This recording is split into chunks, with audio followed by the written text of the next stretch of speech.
नमस्कार साथियों, मैं शिवदीप कुमार आपका अपने चैनल पर बहुत बहुत स्वागत करता हूँ। साथियों, आज मैं किसी स्टडी टॉपिक की बात नहीं करने आया हूँ। आज मैं एक ऐसे टॉपिक की बात करने आया हूँ जो कि लाइफ चेंजिंग टॉपिक है, जो आपको बहुत सफल भी बना सकती है। अगर आपने इस वीडियो को कंटिन्यू देखा, जब आप इस वीडियो को खत्म कर रहे होंगे तो आपके अंदर एक नई एनर्जी आ जाएगी। कॉम्पिटिशन्स का दौर है, एग्जाम्स नजदीक आ रहे हैं कॉम्पिटिशन्स के। जैसे जैसे एग्जाम आते जा रहे हैं, लोगों बच्चों की हार्ट बीट्स बढ़ती जा रही है, क्या होगा कैसे होगा। तो आज हम क्यों ना इसी स्ट्रेटजी की बात कर लेते हैं पहले, ठीक है। तो बिना किसी देरी के आइए शुरू करते हैं आज का टॉपिक। आज के टॉपिक में 3 मेन टॉपिक हैं, जिसके पॉइंट्स हैं जिसको मैं डिस्कस करूंगा। पहला पॉइंट है how to read a book. How to read a book, किताब को कैसे पढ़ना चाहिए स्टडी बेस। मतलब एक कॉम्पिटिशन की तैयारी करने के लिए किताब को पढ़ने का जल्दी फास्ट करने का तरीका क्या है। How to make a notes, हमें नोट्स कैसे बनाने हैं। How to study for competitions, competition की तैयारी कैसे करनी है। मैंने आए दिन लोगों से सुना हुआ है कि यार याद नहीं होता, किताब पढ़ लो कितनी भी भूल जाते हैं और बड़ी प्रॉब्लम होती है, पढ़ने बैठते हैं, इधर पढ़ते जाते हैं, इधर से निकलता जाता है दिमाग से, क्या करूं क्या ना करूं। मैं आपको एक चीज बता दूं, ये आपकी कमी है, क्योंकि आप अपने ब्रेन को मैसेज दे देते हो कि मुझे याद नहीं हो रहा है। ये मैं फैक्ट बता रहा हूं आपको। ब्रेन को आप जो मैसेज देंगे, ब्रेन वैसे ही वर्क करेगा। अगर आप ब्रेन से कहेंगे कि मुझे याद है और मुझे याद हो रहा है, जो आप पढ़ते जा रहे हो, आप जब आप रीडिंग कर रहे हो तो आप कहिए, अपने ब्रेन को एक मैसेज दीजिए कि yes I am ready to learn, मुझे याद हो रहा है और मैं याद कर रहा हूं, मैं पढ़ रहा हूं। आप देखिए चीजें अपने आप आपके लिए सेटल होने लगेंगी, आपके फेवर में आने लगेंगी। ये पहली शर्त है। सबसे पहले आप पॉजिटिव रहिएगा अपने प्रति, जो भी आप काम करने जा रहे हैं पॉजिटिव रहिए।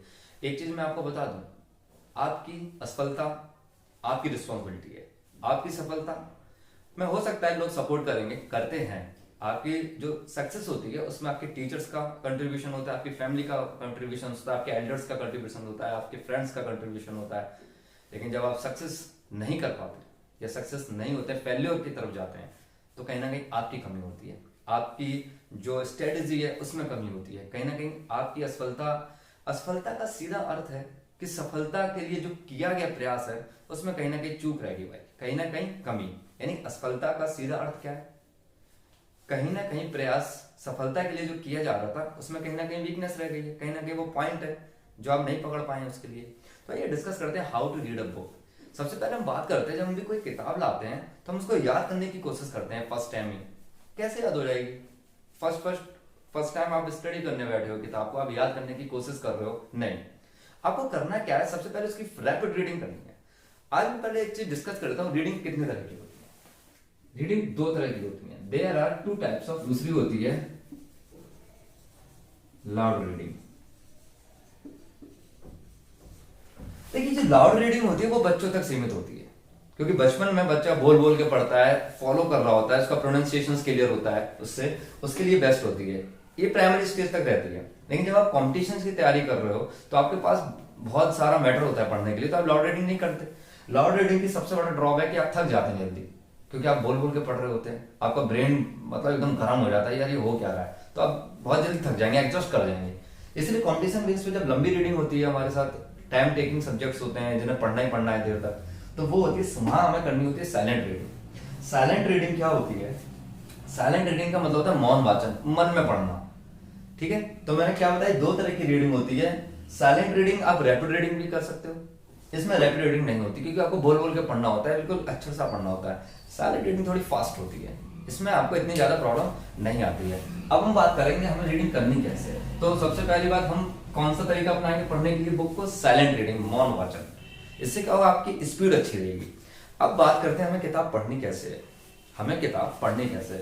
किताब पढ़ने का तरीका ये नहीं कि आपने पहला पन्ना खोला, 4 दिन पढ़ रहे, दूसरे दिन पढ़ जाए, फिर आप पहले शुरू हो गए। ये प्रॉब्लम है, मैं बता रहा हूं आपको। आपने जैसे आज 1 2 स्टार्ट किया, 5 तक पढ़ा, आज कल खोलोगे आपको लगेगा यार या तो हमें पढ़े नहीं, हमको सही में नहीं आना, आपने फिर वहीं से कर दिया। आपका टाइम वेस्ट हो रहा है, क्योंकि मैंने क्या, अपने ब्रेन को आप ये समझा के रखिए कि मुझे याद है और आगे बढ़ जाइए। तो आपको पढ़ना कैसे है मैं आपको बताता हूँ। बुक रीडिंग कैसे रखिए। बुक रीडिंग का तरीका मैं आपको बताता हूँ, एक सेकंड में बुक ले लूँ। सपोज करिए ये एक बुक है और मैं इसकी तैयारी कर रहा हूँ, तो मैं ये फर्स्ट पेज से पढ़ूंगा, यानी इसका सिलेबस तो देखना ही देखना है, ये पक्का है, सिलेबस आपको देखना ही देखना है, बुक में क्या क्या मैटर दिया है, क्या क्या आपके लेवल का है। आप यहाँ से पढ़ेंगे, फिंगर यूज करेंगे यहाँ पे, या पेन, या फिंगर या पेन, यूज करेंगे और पढ़ते चले जाएंगे, रीडिंग करते चले जाना है, साइलेंट रीडिंग करनी है, बोल बोल के नहीं पढ़ना है आपको, ये पढ़ते चले जाना है, पढ़ते चलना है, बिना लौटे आपको ऊपर नहीं जाना है, ये पढ़ना है आपको, ये पढ़ते चले जाना है, पढ़ते चले जाना है, पढ़ते चले जाना है, पढ़ते चले जाना है, पढ़ते चले जाना है, लौटना नहीं है आपको। रैपिड रीडिंग कर रहे हैं, आपको ये सोचना नहीं हमें याद हो रहा नहीं हो रहा, सिर्फ एक ही मैसेज, हाँ मैं पढ़ रहा हूँ मुझे याद हो रहा है, यही सोचना है, और आप पढ़ते जाइए, पढ़ते जाइए, पढ़ते जाइए, पढ़ते जाइए, रीडिंग करनी है। ये वो तरीका होता है फास्ट रीडिंग का। लौटना बिल्कुल नहीं है, आप बिल्कुल पता चला शुरू से फिर कर दो शुरू, नहीं, जिस दिन पकड़ो उसके आगे। आप इसके लिए 3 तरीके होते हैं। आप डेज डे फर्स्ट बुक जब भी छुए आप उसकी 20 डेज, अगर पर डे 20 पढ़ोगे आप 400 बुक्स 400 पेजेस पढ़ सकते हो। तो आप ये मान के चलिए ये 20 डेज में बुक खत्म करनी है आपको, बिना ये सोचे कि हम तैयार कर रहे हैं, हमें याद हो रहा नहीं हो रहा, कुछ नहीं करना, सिर्फ रीडिंग करनी है आपको। आप रीडिंग, सेकंड रीडिंग में थोड़ा रुक के रीडिंग करिए, फिर सेकंड टाइम जब आप रीडिंग करेंगे उस बुक की तो थोड़ा रुक के करिए रीडिंग, थोड़ी स्लो रीडिंग करिए, थोड़ा देखते हुए। थर्ड रीडिंग में आपको नोट्स बनाने हैं, ये मैं बहुत बढ़िया तरीका बताता हूं। थर्ड रीडिंग में क्या करनी है आपको, नोट्स मेकिंग। देखिए जब आप फर्स्ट रीडिंग करेंगे तो आपको कुछ पता नहीं हो रहा होता, सिर्फ आपने ब्रेन को मैसेज दे रखा है कि मैं पढ़ रहा हूं और मुझे याद हो रहा है। जब आप सेकंड रीडिंग करेंगे तो आपको काफी कुछ जब आप पढ़ने के दौरान पाएंगे यार काफी चीजें मुझे याद हैं, काफी चीजें मुझे याद हैं, तो आपको कॉन्फिडेंस बिल्ड होगा।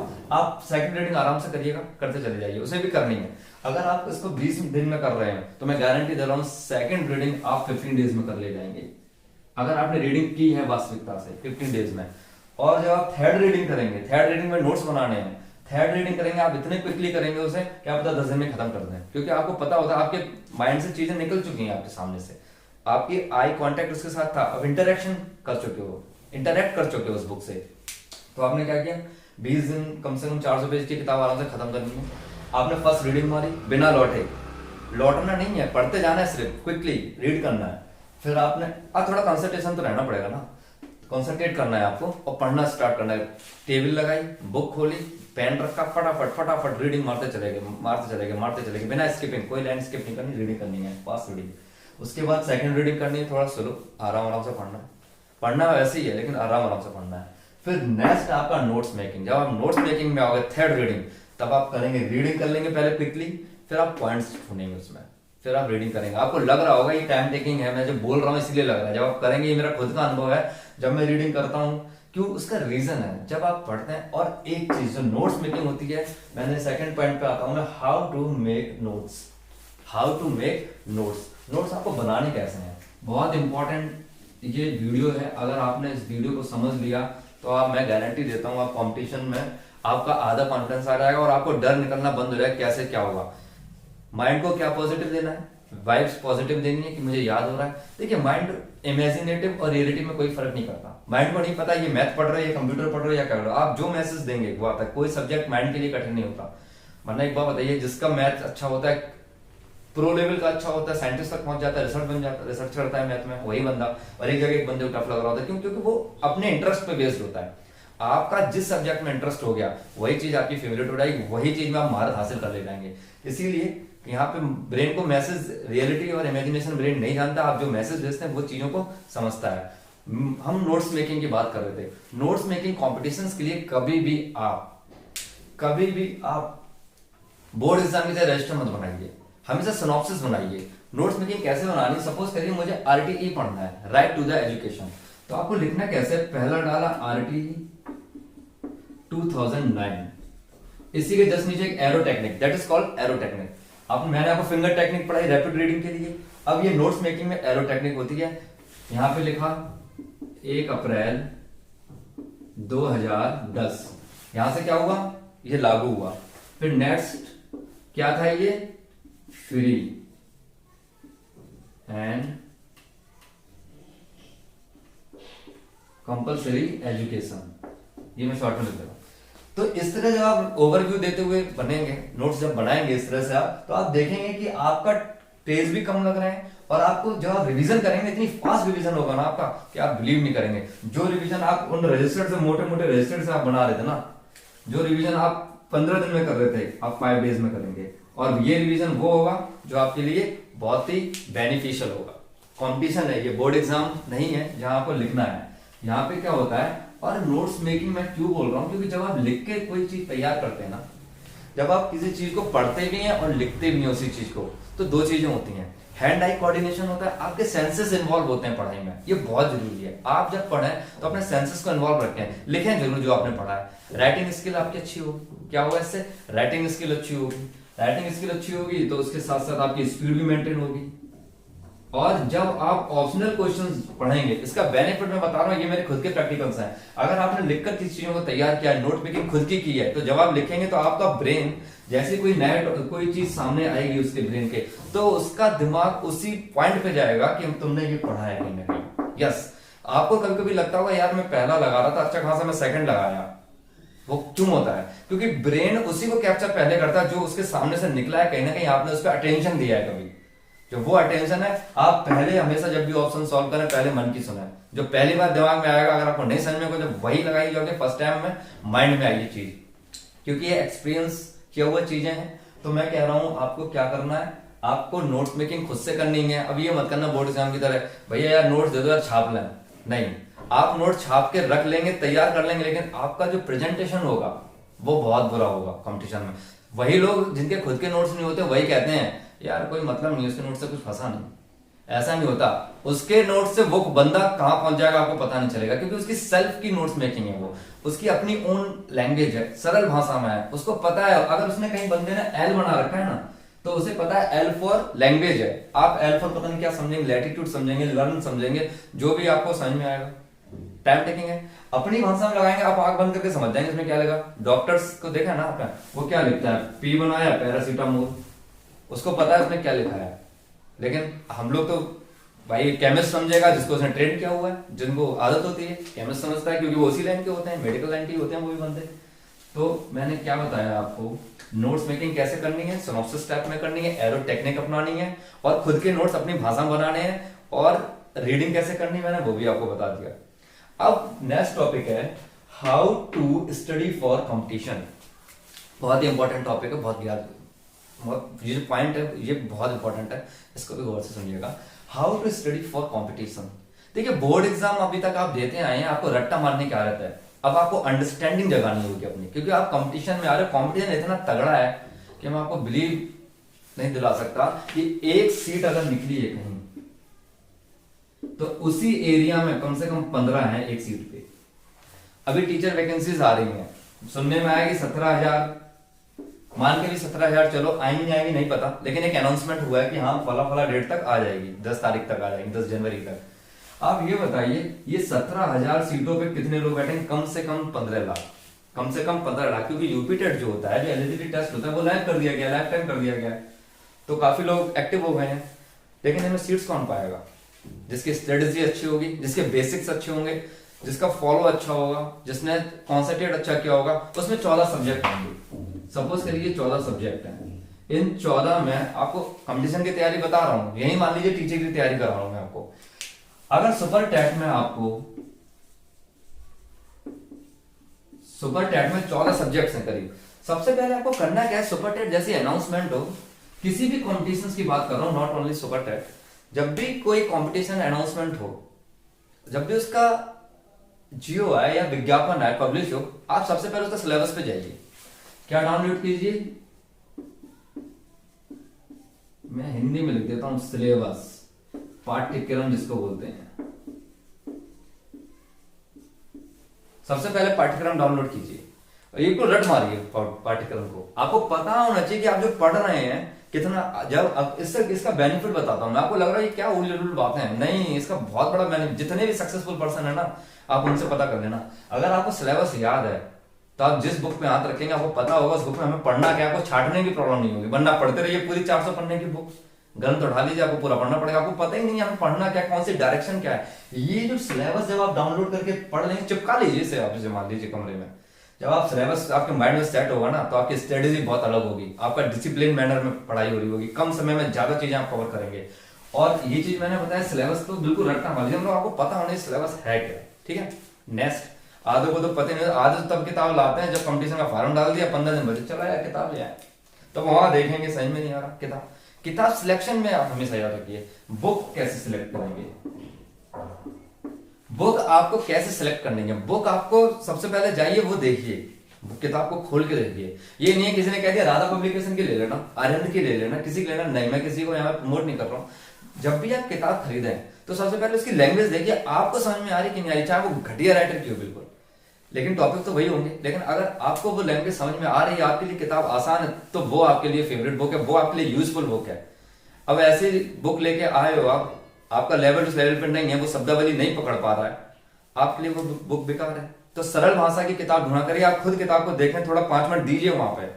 जब आप जाइए तो वहां पर अपने आप को 5 मिनट दीजिए, 15 मिनट दीजिए। बुक सिलेक्शन है, ये आपकी लाइफ के का सवाल है। आप जो 250 रुपीज है ना जो डाल रहे हो, कम से कम 250-300 जो भी किताब के रेट हो, वो आपके लिए वैल्यू ऐड करें, वही आपके आगे चल के 50,000 की सैलरी में कन्वर्ट होंगे, ये आप जान लीजिएगा। तो आपको करना क्या है, बुक सिलेक्शन अपने अकॉर्डिंग करना है। आपको समझ में आ रही कि नहीं आ रही, किसी भी राइटर से मतलब नहीं रखिए उससे कि भैया मैं किताब दिखा दो, सारे पब्लिक जो भी पब्लिकेशन आपके पास है वो तो वही बेचेगा जिसमें कमीशन ज्यादा। आप देखिए आराम से सारी किताबें सिलेक्ट करिए, 15-20 मिनट निकाल के जाएगी बुक सेलर के पास, आप देखिए आराम से निकालिए। तो मैंने बताया how to select a book, ये बुक कैसे सिलेक्ट करते हैं ये आपको समझ में आएगा होगा। अब मैं बात करता हूं, आपने सिलेबस पढ़ लिया, सिलेबस समझ लिया, सिलेबस में सबसे पहले वो चीजें मार्क करिएगा जो आपको आती हैं, जिनके बारे में आपको नॉलेज है, आपको पता है हाँ 70% पोर्शन मेरा तैयार है। इसमें आपको करना क्या है, इस पोर्शन को तैयार सबसे पहले शुरू करना है तैयार करने के लिए। अब आप सोच रहे हो जो तो तैयारी है, नहीं भाई साहब, यही तो कंपटीशन का मजा है। कंपटीशन में डूबता वही है तैरता है, ये कहावत सुनी है ना। तो सबसे ज्यादा वही जो बंदा मैथ का है ना, वो मैथ अच्छा सा अगर करेगा तो उसको पता होता है इस फील्ड में तो हम कम से कम स्कोर कर ही लेंगे। देखिए जो चीजों में आपको कम इंटरेस्ट है, या ये कह लीजिए कहीं आपका वीक पॉइंट है, अगर वो वीक पॉइंट आप कितने भी स्ट्रॉन्ग कर लेंगे तो कहीं ना कहीं थोड़ा बहुत कॉन्फिडेंस लो रहता है। तो मैं कभी नहीं कहूंगा कि आप उन सब्जेक्ट्स को पहले फोकस करें जो आपके वीक हैं। सबसे पहले आपके जो स्ट्रॉन्ग पॉइंट्स हैं, स्ट्रॉन्ग पॉइंट्स कह लीजिए, स्ट्रॉन्ग एरियाज कह लीजिए, स्ट्रॉन्ग सब्जेक्ट्स कह लीजिए, सबसे पहले आपको वो कवर करना है।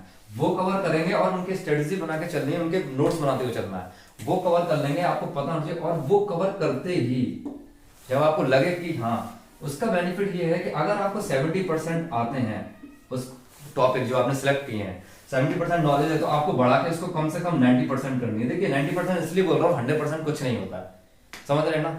तो मैं क्या कह रहा हूँ, 70% की नॉलेज अगर आपके पास है, आप उसे 90% में कन्वर्ट कर लीजिए, वहीं छोड़ दीजिए सब्जेक्ट को। अब आप समझ जाइए कि हाँ, अब आपके एरिया से जब आप क्वेश्चन करने बैठेंगे तो आपका कॉन्फिडेंस लेवल अच्छा होगा प्रैक्टिस के लिए।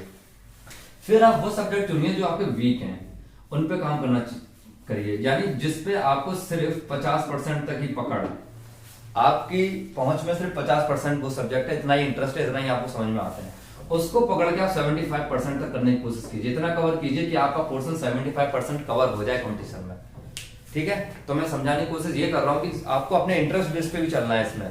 आप टाइम मत बर्बाद करिए, कम समय में तैयारी करने का बेस्ट तरीका ये, आप पहले वो पॉइंट कवर कीजिए जो आपको बहुत अच्छे से आते हैं, उसके बाद वो पॉइंट जो आपके कम इंटरेस्ट में, उसको कम से कम 75% तक ले जाइए तैयार करके।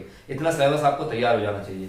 और सिलेबस तो रट्टा मान लीजिए, बिल्कुल सिलेबस में ही तैयार करना, सिलेबस के बाहर नहीं जाना। एक चीज याद रखना, 150 का पेपर अगर आता है तो बहुत ज्यादा क्वेश्चन होंगे तो 10 होंगे बाहर सिलेबस के, उसमें भी तुक्का लग जाता है एक आध में, समझ में आया ना। बना माइनस मार्किंग तो छोड़ के ही आना है, तो सबके लिए डिफरेंट हुए ना, तो आपके लिए आप क्यों टेंशन ले रहे हो, आपको टेंशन नहीं लेनी है। और एक चीज मैं बता दूंगा आपको, पढ़ना कैसे है।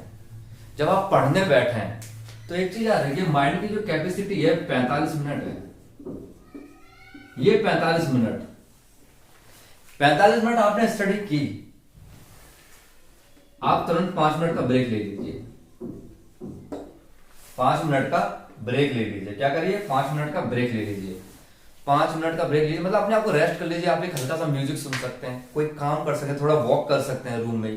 तो उससे क्या बेनिफिट होगा, आपका माइंड जो है वहीं आ जाएगा, रिफ्रेश मोड में आ जाएगा। यानी जो माइंड की भी एक अपनी कैपेसिटी होती है, 2 घंटे से ज्यादा पढ़ना भी नहीं चाहिए वैसे, लेकिन मैं फिर भी 45 मिनट के बाद जब आप स्टार्ट करते हैं लंबी पढ़ाई करना, अच्छी मतलब एक हार्ड स्टडी करना, स्मार्ट वर्क साथ में चलना चाहिए। तो आपको क्या करना है, 5 मिनट का वही रिसर्च करना है, एक रेस्ट करना है, नमकीन रख के नमकीन खा लो, कुछ पानी पी लो, पानी तो पीना है बीच में। तो क्या करना है, इस 5 मिनट में आपको क्या नहीं करना मैं बताता हूं। सबसे पहले आपको ये जो सोशल मीडिया है ना, इसको दूर कर दो। आप अगर 3 महीने से दूर रहेंगे, दुनिया की कोई ताकत नहीं है जो आपको सिलेक्ट होने से रोके, आप सिलेक्शन पा जाएंगे। सोशल मीडिया में करना क्या है दूर आपको, फेसबुक यानी FB, इंस्टाग्राम पागल कर रखा है इसने, इंस्टा और व्हाट्सएप, ये जो ऐसी यूनिवर्सिटियां है ना, इनने बर्बाद कर दिया। आधे आधे यंगस्टर्स इनमें फंसे हुए हैं, मैं आपको बता दूं। तो पहले आप सोच रहे मैंने यूट्यूब क्यों मना नहीं किया? यूट्यूब इसलिए मना नहीं किया कि उसमें आप अपना सिलेक्ट कर सकते हैं अपने एरिया को। सपोज आप एजुकेशन में आप कंपटीशन की तैयारी कर रहे हैं, तो आप उन चैनल को सिलेक्ट कर सकते हैं, उसमें भी आप इंटरेस्ट बता सकते, अपने आप अपना इंटरेस्ट क्रिएट कर सकते हैं। लेकिन इनमें कहां से आ रहा है? इनमें तो सब कुछ नहीं चल रहा है ना। ये जो FB है, इंस्टा है, इसमें टाइम टेकिंग है। यहाँ अभी मत 3 महीने आप बंद कर दीजिए, मैं गारंटी दे रहा हूँ आपको सिलेक्ट होने से कोई नहीं रोक सकता। ये करना आपको होगा, किसी और को नहीं। क्यों? क्योंकि मैंने आपको बताया है कि असफलता आपकी जिम्मेदारी होती है। You are fully responsible for your failure. आप रिस्पॉन्सिबल होते हैं। ये कभी नहीं कहिए किसी से यार उसकी वजह से फेल हुआ, किसी की वजह से कोई फेल नहीं होता भैया। आप जीवन में अगर असफल हैं तो आप मान लीजिए किसी के वजह से नहीं, आप अपनी वजह से असफल हैं, क्योंकि आपकी स्ट्रेटेजी में कमी है, आपके इंटरेस्ट में कमी है। आप जो करना चाह रहे हैं, करना चाह रहे अलग है, एक्शन लेना अलग है। कॉन्फिडेंस बना के रखना है। कॉन्फिडेंस में 2 तरीके कॉन्फिडेंस होता है, एक होता है ओवर कॉन्फिडेंस। कॉन्फिडेंस और ओवर कॉन्फिडेंस में डिफरेंस बताओ। एक होता है I can do, I will do, ये आपका एक कॉन्फिडेंस है। लेकिन जब ये बात हो जाए only I can do, I only I will do, ये आपका ओवर कॉन्फिडेंस है। समझे भैया? मेरे इतनी सीट्स हैं तो तुम ही अकेले सिलेक्ट हो गए, अगर 500 सीट है तो 500 ही चले जाएंगे। तो ये कभी नहीं, ये कॉन्फिडेंस इतना बना के रखिए, yes I can do. Practice करते रहिए। रिवीजन का तरीका मैं बताता हूँ आपको, रिवीजन करना कैसे। मैंने आपको बताया वो 5 मिनट, और रेस्ट के दौरान ये नहीं आप मेला घूमने चले गए, चल यार घूमा रोड तक, 5 मिनट का मतलब ये नहीं देखिए 24 ही घंटे हैं, आपको सेट भी खुद करना है। रेस्ट 5 मिनट या 20 मिनट, अगर आप घर में हैं तो 20 मिनट तक ले जा सकते हैं, क्योंकि अगर आप 2 घंटे लगातार पढ़े तो कम से कम मैं कहूंगा 15 मिनट का रेस्ट। और अगर आप हर 45 मिनट 40 मिनट के बाद रेस्ट ले रहे हो थोड़ा थोड़ा, तो आपको दिक्कत ही नहीं आएगी। और पानी पीते रहिए, बीच बीच में पानी पीते रहिए, ठीक है? अब ये नहीं है किसी ने कह दिया चल यार घूमा पाना फिर पढ़ लेना, 2 घंटे बैठे गए, भूले गए अपना टाइम टेबल। हम करना क्या? मैंने एक ही चीज बताई आपको, वनडे एग्जाम के लिए आपको 6 मंथ डिवोटी होना पड़ेगा, 3 मंथ्स कम से कम। अगर आप पढ़ने में अच्छे हैं तो आपके लिए 3 मंथ्स चाहिए। 3 मंथ्स आप मत देखिए कुछ भी, 3 मंथ्स अपने आप में दुनिया में रहिए और उन्हीं लोगों से मिलिए। ये मैं आपसे कह दूं जो पॉजिटिव हो। अगर पता चला, सपोज करिए मैं सीटेट की जो क्लास देता हूँ, मैं सीटेट की बात कर रहा हूँ, सपोज कीजिए आप सीटेट कुछ ऐसे भी मिलेंगे जिन्हें अभी तक पास नहीं कर पाया है। जब से सीटेट का जन्म हुआ उन्हें समझ में नहीं आ रहा सीटेट क्या है। अगर आप गलती से उनसे मिल लिए और आप फर्स्ट टाइम अपियर होने जा रहे सीटेट में, भाई साहब वही की बात कहेगा, अरे यार बकवास पेपर आता है, अखबार आता है, ऐसा लगता है, पढ़ते ही रहते हैं, समझ में नहीं आता है क्या चल रहा है उसमें, उसको पढ़ो तो टाइम निकल जाता है। लेकिन जब आप उस बंदे से मिलेंगे ना जो आपसे सीनियर है, यानी पास कर चुका है, जॉब कर रहा है, वो बताएगा असली स्ट्रेटेजी क्या। वो कहे अरे बहुत इजी है यार, अंडरस्टैंडिंग बढ़ा लो, बस पेडागोजी अच्छी कर लो, इश्यूज पढ़ लो, सारे स्टडी एजुकेशन थ्योरी कर लो कंप्लीट, जितने भी लर्निंग थ्योरीज कर लो, वो सारे एरिया बता देगा आपको तुरंत। क्यों? क्योंकि उसका पॉजिटिव एटीट्यूड है, वही पॉजिटिव वाइब्स देगा। वरना समझ लो अगर एक भी बार टकरा गए ना किसी ऐसे बंदे से तो गए। आधे तो अभी जो 17,000 वैकेंसी सुनने में आ रहा है, 17,000 वैकेंसी, किसी में 5,000 वैकेंसी आ रही है, शायद लेखपाल 5,000 17,000 पुलिस में जितनी भी हो सबके पेपर होंगे।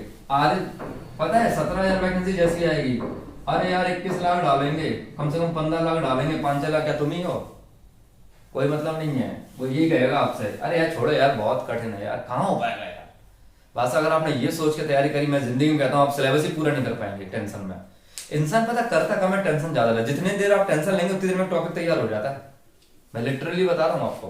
अब मैं आपको एक चीज बता दूं, 17,000 वैकेंसी आपको कितनी चाहिए जरा ये बताओ। जो टेंशन लिए ले रहे हो, पूरा भार खुद पे है, जैसा लग रहा 17,000 तुम्हारे लिए बढ़नी है यार। तुम्हें 17,000 में से एक लेनी है, फिर भी तुम छोड़ रहे हो ना किसी के लिए। कितनी लेनी है भैया? मेरे तुम्हें तो एक ही चाहिए, तुम अपने एक की फिक्र करो ना। तुम क्यों दुनिया का बोझ लिए बैठे हो कि 17,000 इतनी कम वैकेंसी है और 5,000 ही वैकेंसी लेखपाल में है? क्या मतलब है? तुम इतनी स्टडी करो जब तुम्हें सिलेबस पता है, तुम्हें अपना टारगेट पता है। टारगेट ही नहीं पता आदों को तो क्या पढ़ के आ रहे हैं। तो तुम 17 लाख निकलना, मैं गारंटी देता हूँ आप कभी सक्सेस नहीं होंगे। माइंड मत कीजिएगा, मैं रियलिटी बता रहा हूँ आपको। और एक चीज और बता दूं मैं आपको, आधे तो परेशान इसी में रहते, पढ़े क्या वो वही परेशान रहते जिन्हें सिलेबस नहीं। एक चीज यार, जिंदगी में अगर आप बहाने बनाते रहेंगे, आधी लड़कियां मेरी शादी हो गई है, मैं पढ़ नहीं पा रही हूँ, मैं अपने स्टाफ की बात कर रहा हूँ, आधे लोग, मैं ट्रेनिंग भी लेता हूँ, ट्रेनिंग देता भी हूँ, मैं खुद देखता हूँ कि आधे लोग वो हैं जो एज जिनकी निकल गई है, जो बिल्कुल एंड एज पे आए सिलेक्ट होके, वो बेचारे पढ़ते रहे। कंसिस्टेंसी आगे ले जाती है आपको। आप कभी कभी सक्सेस एकदम से नहीं मिलती, मैं आप जानता हूँ, सक्सेस जो है एकदम से नहीं मिलती। आप अगर कंसिस्टेंस, कोई होशियार कोई गधा नहीं होता, कंसिस्टेंसी आपको बनाती है सफल। कंसिस्टेंसी यानी इसको क्रमबद्धता, लगातार एक प्रयास जो होते हैं, आगे सतत प्रयास आपको आगे ले जाते हैं। किसी भी कंपटीशन के लिए आपका जो भी टारगेट है, आप सिर्फ इतना जान लीजिए, आपने सपोज कोई टारगेट बनाया, सपोज कीजिए ये आपका टारगेट है 17,000 वैकेंसी, 17,000 वैकेंसी। आपको पहले ये पता करना है इस तक पहुंचा कैसे जाएगा, क्या क्या स्ट्रेटजी अपनानी है, कैसे कैसे पढ़ना है, क्या क्या टॉपिक हैं, क्या क्या तरीके हैं यहाँ तक पहुंचने के लिए, ये चीजें ढूंढिए। आप परेशान इसमें हो, 17,000 है सिर्फ, आपने आधे इतना सोच सोच के आपकी डेट आ गई, आपके एडमिट कार्ड आ गए, और क्या अब कोचिंग जा रहे हो डेली। पापा मम्मी को ये लग रहा है कोचिंग जा रहा है बच्चा सेलेक्ट हो जाएगा, नहीं भाई साहब, आप कोचिंग में भी टाइम बर्बाद करें, कोचिंग छोड़ दीजिएगा। और एक चीज यार रखना, कोचिंग जो ज्वाइन करिए, कोचिंग में सफल कौन हो रहा है आजकल, कौन कंपटीशन क्रैक कर रहा है। जो बंदा घर पे तैयार कर चुका है वो कोचिंग सिर्फ कंपटीशन का माहौल के लिए जा रहा है। जो बंदा जीरो से लेकर वहां जा रहा है, वहां बिजनेस है यार, वो क्यों मना कर देंगे। वो तो ये कहेंगे 100% सिलेक्शन दूंगा मैं, आ जाओ बेटा। तुम लग गए वहां पे, बाद में बोले सर मैं सिलेक्शन हुआ, तो तुम पे थोप देंगे सारी जिम्मेदारी कि कहीं ना कहीं यार तुम में कमी है, मेरे तो सारे सिलेक्ट हो गए। क्योंकि उस कोचिंग में अगर 20 पढ़ रहे हैं, अगर 5 भी सिलेक्ट हो गए ना, तो वो तुमसे यही कहेगा तुम में कमी है। तो आप ये जान लीजिएगा, पढ़ाई कॉम्पिटिशन का बहुत अलग तरीका है पढ़ने का। अपने तरीके को बदलिएगा, पॉजिटिव एटीट्यूड रखिएगा, टारगेट बनाइएगा, कैसे करना है, कैसे अचीव करना है, स्मार्ट वर्क के साथ स्टडी कीजिएगा। रट्टा नहीं मारना है, अंडरस्टैंडिंग में लाना है चीजें। नोट्स मेकिंग कैसे बताइए वो बनाइएगा। और मैंने आपको पढ़ने का तरीका, किताब को कैसे पढ़ना है, कैसे कब नोट्स बनाने हैं आपको बताया मैंने आपको। और मैंने आपको ये भी बता दिया है कि एटीट्यूड क्या रखना है, पॉजिटिव रहना है हमेशा आपको। उन्हीं लोगों से मिलना है जो आपसे एक्सपीरियंस है, आपसे बड़े हैं, आपसे पहले सिलेक्ट हो चुके हैं। आप गधों से मिलेंगे ना तो गधे गधे बना देंगे आपको। कितने भी आप पॉजिटिव, कितने भी होनहार रहिएगा, अगर आपकी संगत नेगेटिव लोगों के साथ है, मैं गारंटी देता हूँ आप वहीं पहुंच जाएंगे जहां वो है। अगर आप थोड़े से हल्के से पॉजिटिव हैं और आप अपने से अच्छे लोगों में मिल गए, तो वो आपको बहुत आगे निकाल देंगे। ये एक कहावत है, कंपनी डज इफेक्ट। संगत की ये रंगत होती है, ये ताकत होती है। फ्रेंड्स, मैंने आपको ये तीनों टॉपिक कवर किए, how to read a book, how to make notes and how to study for competition. उम्मीद करता हूँ आपको ये वीडियो पसंद आया होगा। वीडियो को बार बार देखिएगा और ज्यादातर इन्वेस्टर्स में शेयर कीजिएगा, उनको लाभ मिल सके। मिलते हैं फिर ऐसे ही टॉपिक के साथ। लगे रहिए, पढ़ते रहिए कॉन्फिडेंस के साथ। धन्यवाद।